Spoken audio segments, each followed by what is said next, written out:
కూతురిపై అఘాయిత్యానికి పాల్పడటానికి ప్రయత్నం చేసిన ఒక వృద్ధుణ్ణి కువైట్ నుంచి వచ్చి మరీ చంపేసిన ఒక తండ్రి గురించిన వార్త ఇది. చిన్నపిల్లను ఒక వృద్ధుడు 60-65 సంవత్సరాలు ఉండే వృద్ధుడు అఘాయిత్యానికి పాల్పడబోయాడు. ఆ చిన్న పిల్ల ప్రైవేట్ పార్ట్స్ని టచ్ చేస్తూ ఆ పాపపై అఘాయిత్యానికి పాల్పడే ప్రయత్నం చేశాడు.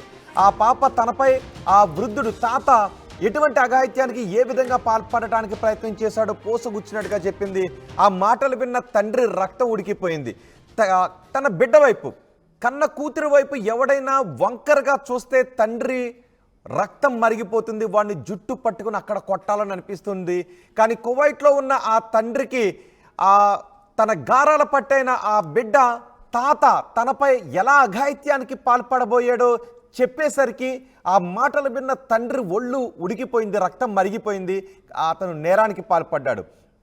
ఆ వృద్ధుని హత్య చేశాడు, నేరానికి పాల్పడ్డాడు. ఇప్పుడు హత్య చేసినందుకు బహుశా తను కూడా కటకటాల వెనక్కి వెళ్లాల్సిన పరిస్థితులు రావచ్చు. వాటన్నిటినీ భరించడానికే నేను ఈ హత్య చేశానని చెప్తున్నాడు. అంతేకాదు నాకు ఇక బతకాలని కూడా లేదు అని ఆ తండ్రి చెప్తూ ఉన్నాడు.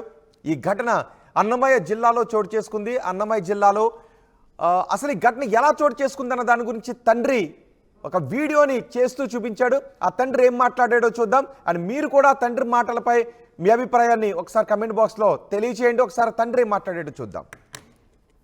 అరే నా కూతురు చెప్పిన మాటలేనండి. తాత ఎక్కడెక్కడ పట్టుకున్నాడు బాస్ పోసుకునే అక్కడ ఏ తాత పట్టుకునిందా వద్దు తాత మళ్ళా ఎందుకు పట్టుకున్నా తాత నిద్రపోయేటప్పుడు పట్టుకున్నాడా? నిద్రపోయేటప్పుడు దిగుపోతా ఆంజనేయ తాత దగ్గర పంపుకుంటే పోయి ఇక్కడ పట్టుకున్నాడు. ఈ మాదలు చేసిన డాడీ ఆయన నా కూతురు చెప్తే ఏ తండ్రికి అప్పుడు ఉంటాడు. చట్టపరంగా పోవాలని పోలీసు వాళ్ళకి కంప్లైంట్ ఇచ్చే వాళ్ళు వాళ్ళ దగ్గర డబ్బులు తీసుకొని వాళ్ళని వదిలేసి వాళ్ళు ఆ బాధలు చేశారు. పోలీసు వాళ్ళు ఈ బాధలు చేశారు. వీళ్ళు మా మద్దాలు ఇట్లా రమణ వీళ్ళు ఈ మాదల మీరు కేసు పెట్టినా కానీ మేము డబ్బులు కట్టేసి మేము బయటకు వచ్చినామని పబ్లిక్ చేసేసారు. ఏం చేయాలి? ఏ తండ్రికి అప్పుడు ఉంటాడు? జరిగిన తర్వాత నాకు బతకాలని లేదు. అసలు నాకేదన్నా అయిందంటే నా భార్య నాతో పాటు చనిపోతుంది. ఇంతమందికి చావులకు కారణం ఎవరు? నాకైతే బతకాలని లేదు, చనిపోవాలని నాది. మా భార్య నేను ఇద్దరం చనిపోతాం. ఇంతమంది చావులకు కారణం మీరు ఖచ్చితంగా మీరు మాట్లాడండి. ప్రతి ఒక్క రాజకీయ నాయకులు సోషల్ మీడియా దీని గురించి ఖచ్చితంగా వీడియో చేసి ఖచ్చితంగా. విన్నారా తండ్రి ఆవేదన? కానీ ఇప్పుడు ఆ తండ్రి కూడా నేరం చేశాడు. పోలీసులకు ఫిర్యాదు చేసినా పట్టించుకోలేదు, న్యాయం జరగడం లేదు అని భావించి తన కూతురిపై అఘాయిత్యానికి పాల్పడిన వ్యక్తిని కడతీర్చాలి అని కోపంతో కువైట్ నుంచి వచ్చి అన్నమయ్య జిల్లా ఓబులవారిపల్లికి వచ్చి అక్కడ ఆ వృద్ధుని బండరాయితో మోది చంపేసి మళ్ళీ తిరిగి కువైట్కి వెళ్ళిపోయాడు. అండ్ ఆ వృద్ధుని నేను చంపేశాను అని చెప్తున్నాడు. నాకు ఇక బతకాలని లేదు, నా భార్య కూడా బతకాలని లేదు, నా బిడ్డపై ఇంత అఘాయిత్యానికి పాల్పడ్డాడు అని చెప్తున్నాడు. విన్నర్గా ఆ పాప ఏం చెప్పిందో? అన్నమయ్య జిల్లా ఓబులవారిపల్లి మండలం కొత్తమంగంపేట గ్రామంలో ఈ ఘటన చోటు చేసుకుంది. ఆంజనేయులు అనే ఒక వృద్ధుడు, అతను దివ్యాంగుడు అని తెలుస్తోంది. అతడు ఒక చిన్న బాలికపై అఘాయిత్యానికి పాల్పడబోయాడు. ఆ బాలిక తండ్రి కువైట్లో ఉంటాడు. తను కువైట్కు వెళుతూ, తల్లిదండ్రి కువైట్కు వెళుతూ తన బిడ్డను తన మరదల దగ్గర ఉంచారు.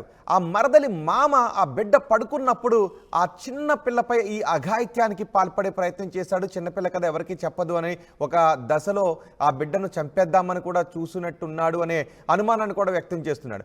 బాలిక తనపై ఎటువంటి అఘాయిత్యానికి తాత పాల్పడబోయాడో చెప్పేసరికి పోలీసులు కంప్లైంట్ చేశారు. కానీ పోలీసులు కూడా సరిగ్గా పట్టించుకోలేదు అని చెప్తున్నారు. ఇన్ని చట్టాలు ఉన్నాయిగా, మరి చిన్నపిల్లలు అబద్ధాలు చెప్పరు, ఆ వయసున్న పిల్లలు అబద్ధాలు చెప్పరు.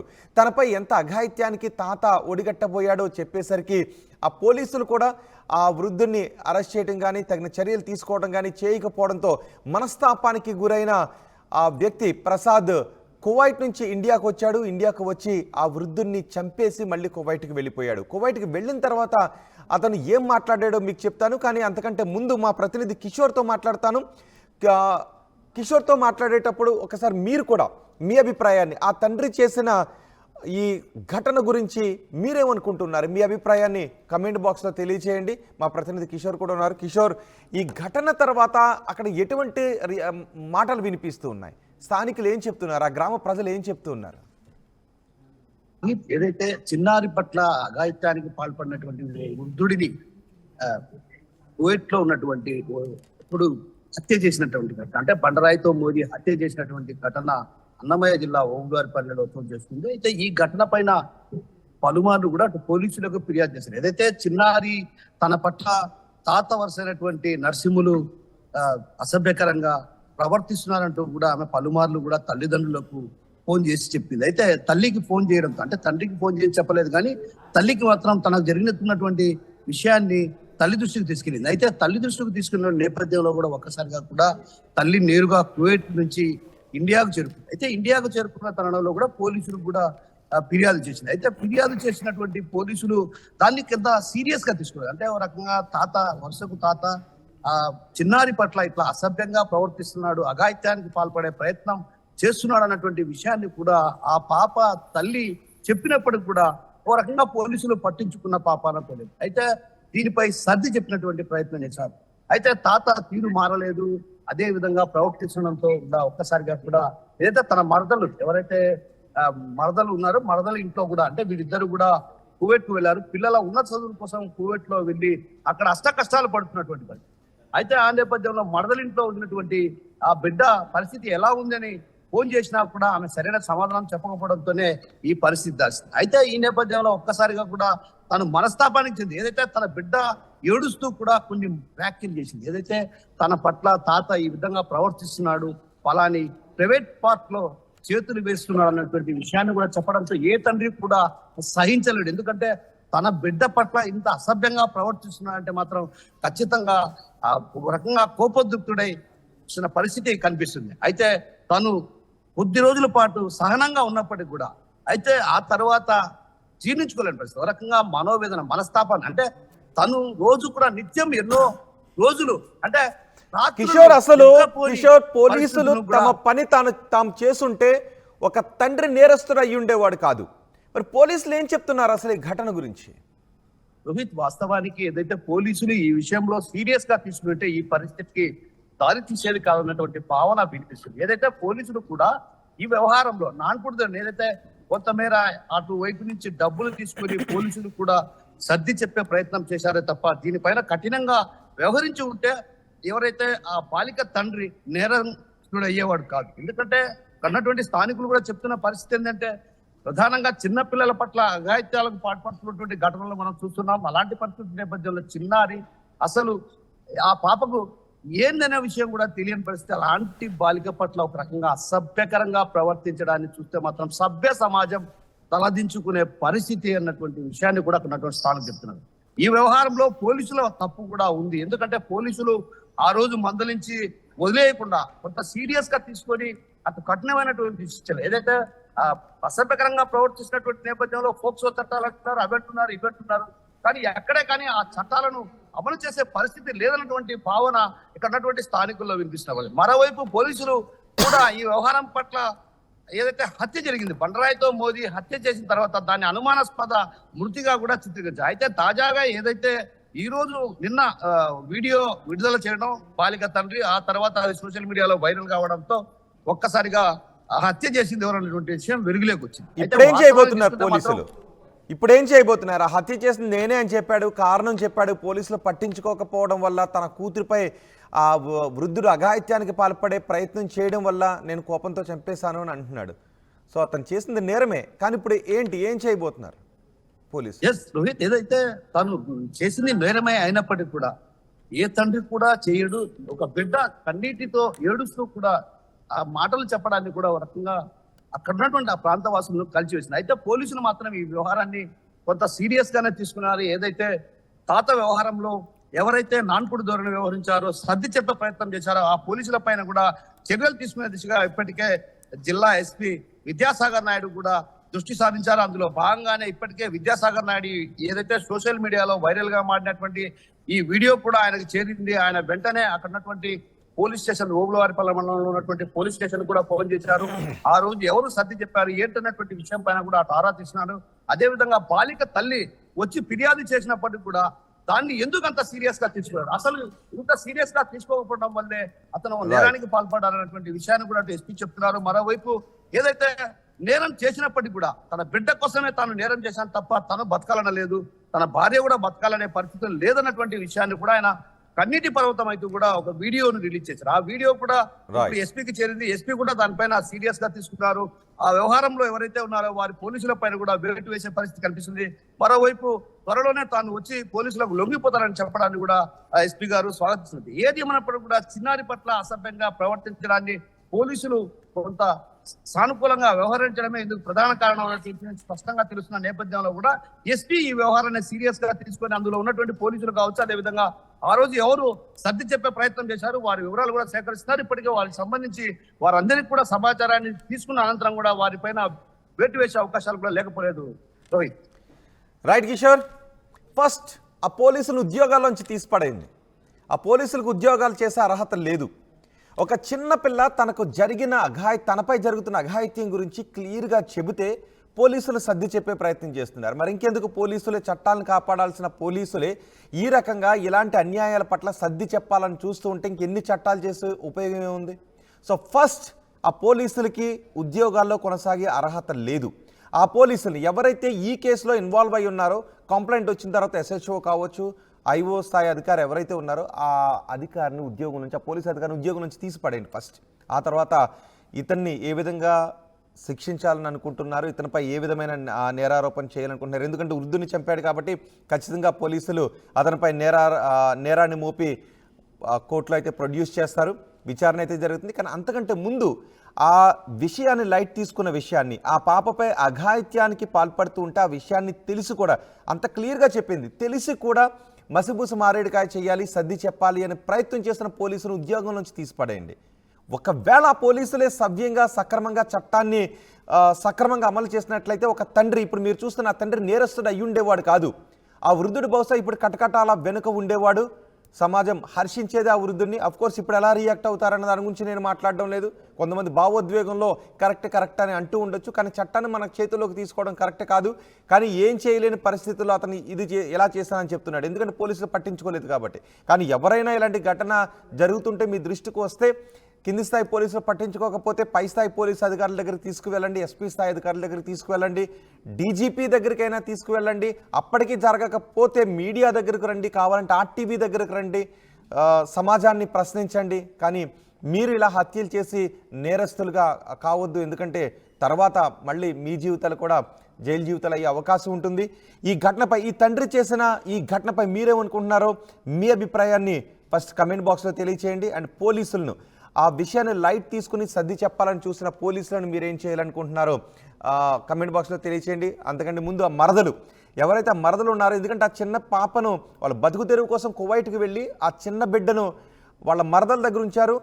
తాత అంటే ఆ మరదల మామ ఈ అఘాయిత్యానికి పాల్పడుతున్నాడని తెలిసిన తర్వాత వాళ్ళు ఈ విషయాన్ని కప్పిపుచ్చాలని చూశారు. వాళ్ళు ఆ కప్పిపుచ్చాలని చూసి ఆ బిడ్డను మీరు తీసుకువెళ్ళిపోండి అని చెప్పి పంపించేశారు. ఆ తర్వాత ఆ బిడ్డ తనపై జరిగిన అఘాయిత్యం గురించి చెబుతూ ఉంటే పోలీస్ స్టేషన్కి వెళ్ళిన పోలీసులు కూడా పట్టించుకోలేదు. సో ఇక్కడ వీళ్ళందరినీ కూడా శిక్షించాల్సిన అవసరం ఉంది. ఆ బిడ్డపై జరుగుతున్న అఘాయిత్యాన్ని కప్పిపుచ్చాలని చూసిన మరదల్ని, ఆమె హస్బెండ్ని కూడా శిక్షించాల్సిన అవసరం ఉంది. మసిబూసి మారేడుకాయ చేయాలని చూసిన పోలీసులను కూడా ఉద్యోగం నుంచి పీకేయాల్సిన అవసరం కూడా ఉంది. మీ అభిప్రాయం కామెంట్ బాక్స్లో తెలియచేయండి. ఈ మర్డర్ చేసిన తర్వాత, ఆ వృద్ధుని చంపేసిన తర్వాత ఆ తండ్రి మీడియాతో ఒక వీడియో చేసి మాట్లాడాడు, వీడియో చేసి సోషల్ మీడియాలో పెట్టాడు. ఆ తండ్రి ఏం మాట్లాడాడు చూద్దాం.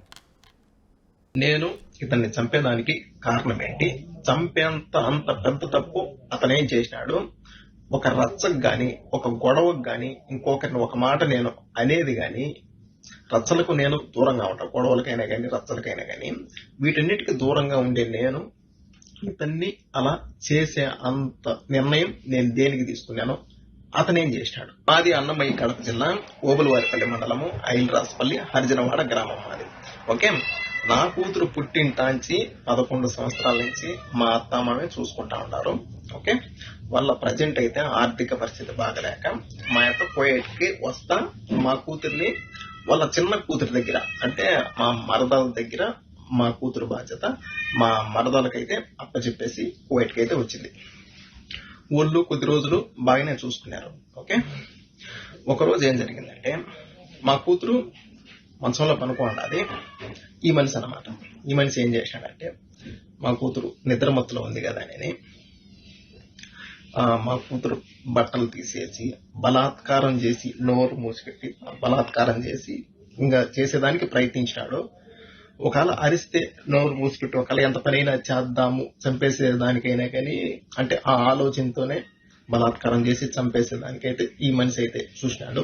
ముందుగానే నా కూతురు నిద్ర మత్తులో ఉంది, అందులో మళ్ళీ నోరు మూసిపెట్టేసినాడు, బట్టలు తీసేసినాడు. నోరు మూసిపెట్టేసరికి ఊపిరాడకుండా భయపడిపోయింది అనమాట. ఏం జరుగుతున్నదో ఏమో భయపడిపోయి ఒకపారిగా అరిసేసింది బుజ్జమ్మ అని. మా మరదలను అయితే అరిసేసింది.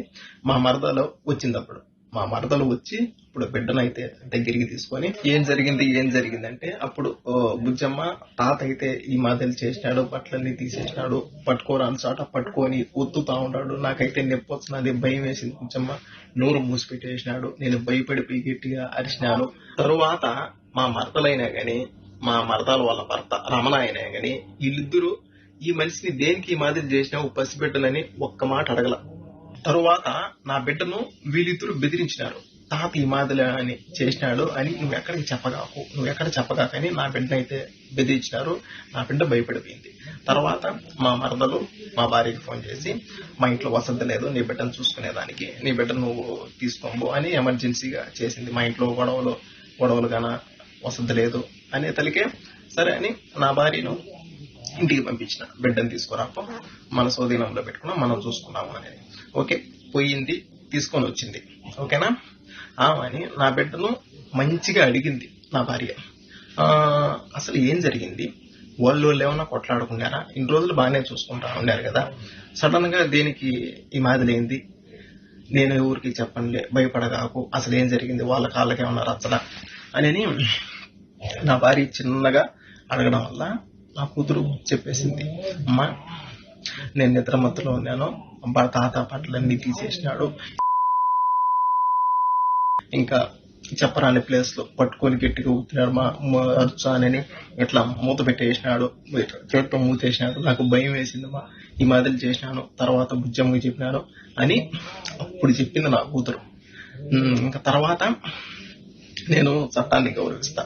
ఓకే, మనము డైరెక్ట్ గా ఇలా అని వెళ్ళకూడదు, వాళ్ళ పైకి రచ్చకెళ్ళకూడదు, మనము చట్టపరంగా వెళ్దాం. ఓకే, ఓబులవారిపల్లి పోలీస్ స్టేషన్ లో ఈ మాదిరిలా జరిగిందని కంప్లైంట్ అని నేను చెప్పా. ఓకే, అవని నా భార్య వెళ్ళింది, కంప్లైంట్ ఇచ్చింది. తర్వాత వాళ్ళని పిలిపించినారు. వాళ్ళని పిలిపించి ఈ మాదిరిలా జరిగిన దానికి వాళ్ళను ఒక్క దెబ్బ కూడా కొట్ల, ఏదో 2 మాటలు తిట్టి ఆమెని అక్కడి నుంచి ఇంకా మీ జోలికి మీ బిడ్డ జోలికి ఇంకా వాళ్ళు రారు అని పంపించేసినారు. ఎవరిని వల్ల ఆడ పంపించేసినారు. ఓకే, ఆమెని ఆ రోజు ఇంటికి వచ్చిన తర్వాత మరుసటి రోజు నా భార్య కోయేటికి రావాలి మళ్ళీ రిటర్న్. ఓకేనా, ఆ రోజు నైట్ ఏం జరిగిందంటే, ఇది ఒక ఆడబిడ్డ పరువు అనమాట, ఇది ఒక ఆడబిడ్డ మానానికి సంబంధించినవి బయట పెట్టుకోకూడదు కానీ పరిస్థితి వచ్చింది. ఓకేనా, బయట పెట్టుకునే పరిస్థితి వచ్చింది. ఓకే, తర్వాత వీళ్ళిద్దరు లక్ష్మీ రమణ వీళ్ళిద్దరు భార్యాభర్తలు మాట్లాడుకొని, అంటే మా భార్య సైడ్ బంధువులకు ఫోన్ చేసి ఈ మాదిల వాళ్ళ బిడ్డను మా మామ ఈ మాదిరి చేసినాడు, అందుకని ఓబులవారిపల్లి పోలీస్ స్టేషన్ లో కంప్లైంట్ ఇచ్చింది మా యొక్క, మేము పోలీసు వాళ్ళకు డబ్బులు కట్టి కేసు కంప్లీట్ చేసుకొని మేము బయటకు వచ్చినాం ఆయనని ప్రతి ఒక్కరికి మా భార్య వాళ్ళ సైడ్ బంధువులకి ఫోన్ చేసి మాట్లాడుతూ ఉంది. ఈ మాదిరి ఎంత పరువు తక్కువగా ఉంటుంది మాకు, మా బిడ్డ పబ్లిక్ చేసేది ఇదొకటి వాళ్ళిద్దరు, నెక్స్ట్ ఇంకొకటి పోలీసు వాళ్ళకు డబ్బులు కట్టి మేము బయటకు వచ్చినాము ఈ మాదిరి కంప్లైంట్ ఇస్తే అని అదొకటి 2. ఓకేనా, ఆమెని మా భార్య నాకు ఫోన్ చేసి ఈ మాదిరి అంటా ఉంది బావా, ఎట్లా అంటే, సరేలేపా నువ్వు మళ్ళీ పోలీస్ స్టేషన్కి వెళ్ళు, ఈ మాదిరి అని చెప్పు, ఈ మాదిరి పబ్లిక్ చేస్తున్నారు సార్, పబ్లిక్ చేస్తే మాకే కదా భయసనము అని చెప్పు, ఏమంటారో చూద్దాము అని మళ్ళీ పంపించిన. వెళ్ళింది, సార్ వాళ్ళతో చెప్పినాము, వాళ్ళు ఫోన్ చేసి మీకేమన్నా మాకేమన్నా డబ్బులు ఇచ్చినారా, దేనికి ఈ మాదిరి చెప్పినారు, దేనికి పబ్లిక్ చేస్తున్నారు, ఇది ఆడపిల్ల విషయం కదా అని తిట్టినారు. తిట్టేతలకే నువ్వేమో నన్ను ఏమన్నా అంటారేమో అని లక్ష్మి ఏదో పురుగుల మందు తాగి ఏదో సూసైడ్ చేసుకునింది. వాళ్ళ పక్క ఏ అంత పెద్ద తప్పు లేకపోతే సూసైడ్ అంత వరకు వెళ్ళింది. ఓకే, సూసైడ్ చేసుకునింది. తర్వాత ఈ మాదిరి సూసైడ్ చేసుకునిందని అక్కడి నుంచి ఎస్ఐ సార్ కు ఇన్ఫర్మేషన్ వాళ్ళు చెప్పినారనమాట. ఈ మాదిరి సార్ రాలేదు, ఈ మాదిరి ఏదో తాగిండదే అని. ఆమె అని ఆ సార్ ఉండేసి ఈ మాదిరిలా ఏదో తాగిందంట, ఆమెకి ఏదన్నా కానీ అయితే నిన్నైతే అరెస్ట్ చేస్తామని మా భార్య అన్నారు. ఏంది ఇది, మా భార్యను అరెస్ట్ చేస్తామన్నారు. మేము బిడ్డ విషయం ఈ మాదిరి జరిగిందని వస్తే వాళ్ళు ఏదో చేసుకోవడం వల్ల మా భార్యను అరెస్ట్ చేస్తాంటే నువ్వు ఇక్కడే ఉండాలా, పోయేటకు కూడా పోలేవు అని సార్ మాతో చెప్పినాడు. ఓకేనా. తర్వాత మా భార్యను అక్కడే స్టేషన్లోనే, అప్పటికి స్టేషన్లోనే ఉంది. తర్వాత లక్ష్మిని అంటే మా మరదల్ని హాస్పిటల్కి తీసుకెళ్లి అంత బాగైన తర్వాత మళ్ళీ తీసుకుని వచ్చారు. తర్వాత సార్ ఉండేసి అంత బాగుండదు అట్లే, ఇంకా నువ్వు కూడా వెళ్ళిపో ఇండియాకు, ఇంకా ఈ గొడవలు ఏమవద్దు అని మళ్ళీ పంపించేసినారు. అక్కడి నుంచి మా భార్యని పంపించేసినారు. ఓకే, ఆడికి వద్దు అని పంపించేసినారు. నా భార్య ఇట్ట నా బిడ్డకు జరిగిందని పోలీస్ స్టేషన్కి వెళ్తే ఈ మాదిరి అసలు వాళ్ళు ఏం పట్టించుకోవాలా. నెక్స్ట్ ఇంకొకటి ఏదో ఆ ఎమ్మి చేసిన దానికి మళ్ళీ నన్నే అరెస్ట్ చేస్తా ఉండారు అని నా భార్య ఆలోచించి, ఇంకొకటి వీళ్ళిద్దరు భార్య భర్తలు నా బిడ్డ గురించి మా భార్య సైడ్ బంధువులందరికీ ఈ మాదిరి బయటికి చెప్పి మా మామ ఈ మాదిరి చేసినాడు, కేసు పెట్టింది, మేము డబ్బులు కట్టి బయటకు వచ్చినాము అని ఈ మాదిరి అందరికీ చెప్పి వీళ్ళు చేసింది ఇదొక్కటి. ఇంకా వీళ్ళు పోలీసు వాళ్ళు ఈ మాదిరి అసలు పట్టించుకోవాలా. ఈ మాదిరి ఆడబిడ్డకు జరిగిందంటే ఈ మాదిరి పట్టించుకోవాలా. ఈ రెండు ఆలోచించి ఎవరు సపోర్ట్ చేయలేదు, నా బిడ్డకు ఈ మాదిరి జరిగితే ఎవరు సపోర్ట్ చేయలేదు అని ఆలోచించి నా భార్య సూసైడ్ చేసుకుంది. ఏదో తాగింది. తర్వాత మేము కూడా హాస్పిటల్కి తీసుకెళ్లి ఎలాగాలో ఎంత కక్కించుకొని చిన్నంగా ఎలాగాలో బయటికి నేను తెచ్చుకున్నా. తర్వాత అంటే వీళ్ళిద్దరు లక్ష్మీ రమణ వీళ్ళిద్దరు కలిసి అంటే పబ్లిక్ చేసినారు కదా, మా భార్య వాళ్ళ బంధువులకి పబ్లిక్ చేసినారు కదా. ఇంకా ఒక్కొక్కరు చేసి ఈ మాదిరి జరిగిందంట కదా, మీరేం చేయలేదా, వాళ్ళేమో డబ్బులు కట్టుకొని బయటకు వచ్చినారంట, మీరేం చేయలేదా అని ఒక్కొక్క మాటలు మాట్లాడుతూ ఉంటే ఎందురా ఇది, ఇల్లు అనుపోతే ఇట్లా చేసినారు. నెక్స్ట్ ఇంకా చట్టపరంగా చట్టాన్ని గౌరవించి పోలీసు వాళ్ళ ద్వారా వెళ్దాం అనుకుంటే వాళ్ళు ఏం చేయలేకపోయినారు. ఊరికే మాటల వరకు మాట్లాడి పంపించేసినారు. తర్వాత ఏంటిది, ఏం చేయాలో నాకు అర్థం కావడం లేదు. ఆడబిడ్డకి ఈ మాదిరి జరిగితే చట్టం కూడా సీరియస్ గా తీసుకోవాలా. నాకు అర్థం కాల. వీళ్ళు పబ్లిక్ చేసి ఈ మాదిరి మాట్లాడుతూ ఉండేది ఒకటి, వీళ్ళు పోలీసు వాళ్ళు పట్టించుకున్నది ఒకటి. అబ్బా నాకేం అర్థం కాల. ఆమెని మొత్తానికి ఎట్లయితే ఎట్లా అవుతుందని మొత్తానికి ఒక కన్న తండ్రిగా నిర్ణయం తీసుకున్నాను. ఈ విషయంలో ఎవరు ఏం చేయలేకపోయినా గానీ నా బిడ్డను నేను కాపాడుకోవాలా. ఎవరు సపోర్ట్ నిలబడకున్నా గానీ నా బిడ్డ సపోర్ట్ నేను నిలబడాలి. ఒకవేళ నేను వీళ్ళుండే సైలెంట్ గా నేను ఉంటే ఇంకా నా బిడ్డకి ఈ మాదిరి జరిగిన దానికి ఒక కన్న తండ్రిగా నేను బ్రతికుండి కూడా సచ్చినట్టే లెక్క. నా కూతురు డాడీ ఈ మాదిరి చేశాడు, డాడీ పట్టుకునే డాడీ గట్టిగా అక్కడ పట్టుకోరాని చోట పట్టుకునే డాడీ, బట్టలు తీసేసాడు డాడీ, భయపడిన డాడీ, మూసుకునే డాడీ, నోరు మూత పెట్టేసిన డాడీ, భయపడిపోయిన డాడీ, ఊపిరాలేదు డాడీ అని చెప్తా ఉంటే ఒక కన్న తండ్రికి ఏ రకంగా ఉంటారో ఒక్కరోంత ఆలోచించండి. అందులో వీళ్ళు పోలీసు వాళ్ళు ఏం చేయలేకపోయా, వీళ్ళు పబ్లిక్ చేసి ఈ మాదిరిలా మాట్లాడేది ఒకటి. అబ్బా, అప్పుడు నిర్ణయం తీసుకున్నా, నా బిడ్డ జీవితం నాశనం చెయ్యాలి అని అనుకున్నా, అతని జీవితం ఉండకూడదు అని అప్పుడు నిర్ణయం తీసుకున్నా.